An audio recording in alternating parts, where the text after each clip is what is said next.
Hello everybody, this is DEValken, and as you can tell, I'm in a different location with flowers behind me. I'm actually in the dining room right now. Everybody's not in the house.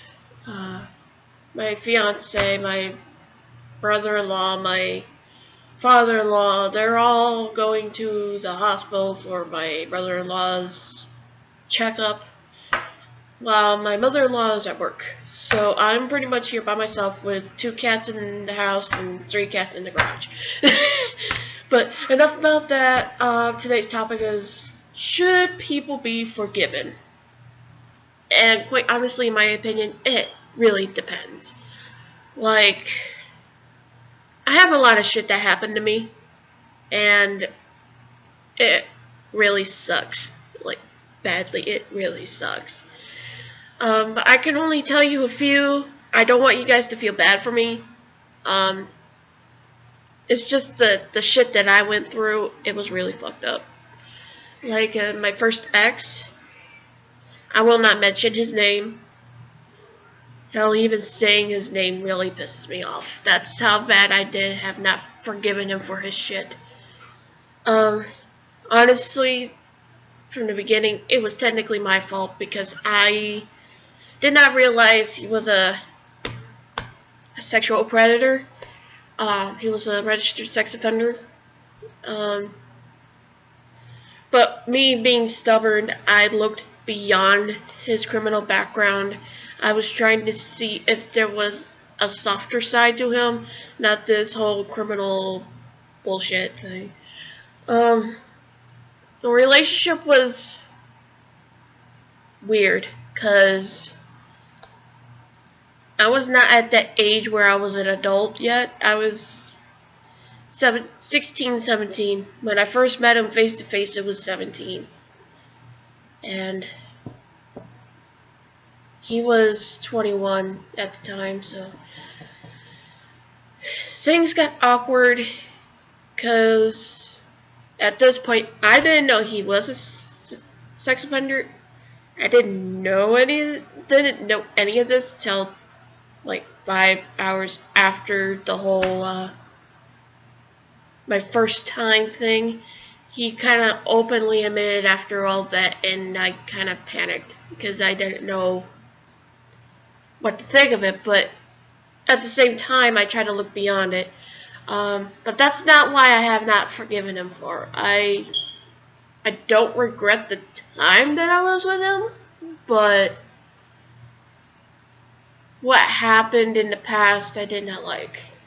Um, I was in the I was going through the gallbladder surgery because it had gallstones, but at the same time it was trying to connect itself to my liver.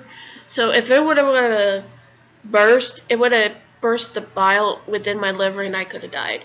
But aside from that, while I was in the hospital, he went and slept with who used to be my best friend. And he himself panicked and told my father what was going on. My father got pissed off.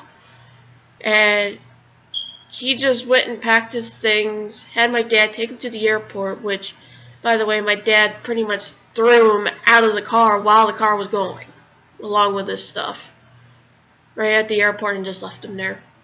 But he panicked, never told me goodbye or anything. He just went off and left like he never even was there.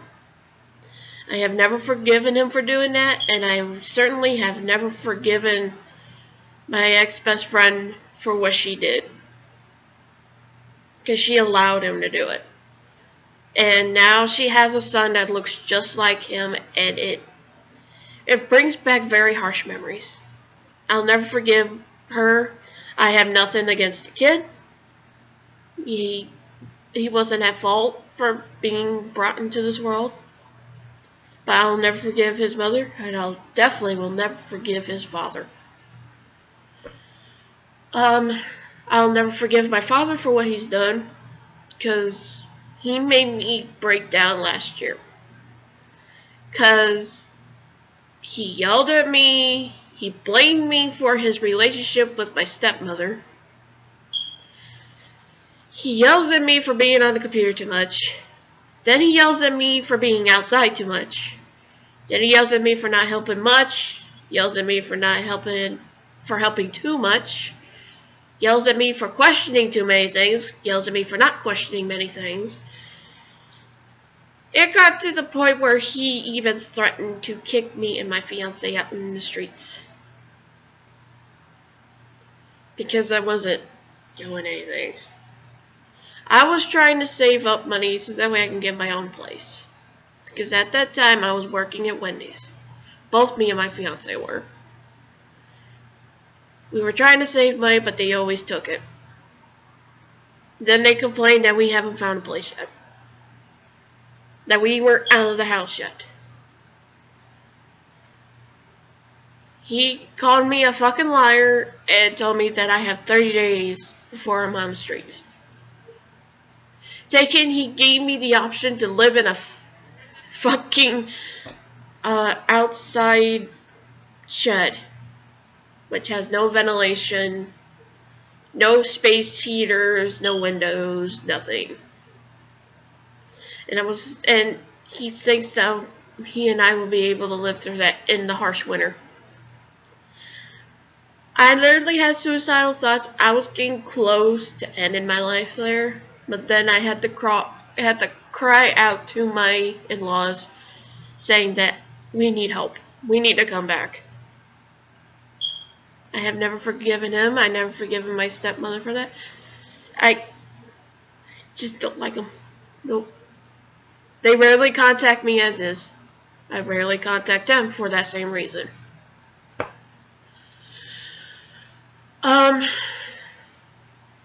I had this one chick, I will not mention her name, but she threatened to report me to the authorities 3 times over Facebook, saying that I was cyberbullying her. Now, from a person that's been bullied for all of her life, why would I want to bully somebody else? I'm too much of a kind person to bully somebody. But she tried to report me to the authorities 3 times, saying I was cyberbullying her. So she goes and plays victim, saying that I was hurting her. She even tried to say that she tried to commit suicide over me and all that shit, and I'm like, what? So to this day, I have not forgiven her for that. Now, the only person that I am slowly getting close to forgiving is my female ex, which most of you guys know that I had a hard time coping with her being around, but I'm slowly getting to the process where I can tolerate her. You guys know her as Cindy J or Cindy Irwin since she made a new account.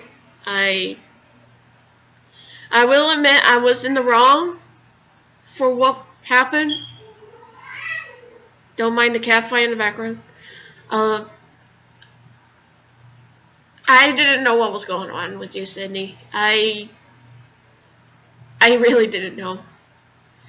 It felt like I was pushing you to stay with me. And at that time, you didn't know what you truly wanted. I can see that now. You didn't know what you truly wanted. And now that you finally got yourself some me time, I can understand that you want to be single for a long time. Not for a long time, just for now. But I understand where I was in the wrong. And I'm pretty sure you understand where you were in the wrong. Where we're both in the wrong in that relationship. But I am slowly trying to make this friendship work.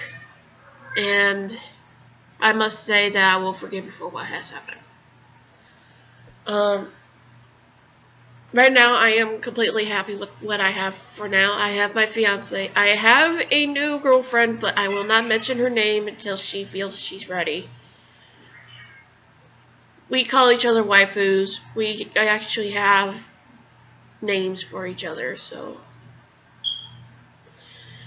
that's really all I have to say. It really depends on how wrong they did you, and if you think they're worthy enough to be forgiven. That's my advice. If they treat you like so much shit throughout 6 months or so, depending on how bad that whole blasphemy shit has happened, like with my first ex and my father and that one chick that tried to report me, yeah, they're not going to be forgiven for a long time. I haven't said that I've forgiven to my first ex in almost 8 years. So, yeah, I might tend to hold grudges, but sometimes some grudges are meant to be held on to. But that's all I really have to say today. If you guys like this video, please do give it a like. If you want to state who you will never forgive in your lifetime, you can put it in the comments below. Links to my YouTube, Facebook page, my editing page, and my Twitter are in the description. Hit the subscribe button if you haven't. And I would like to remind you all to be creative and stay wild.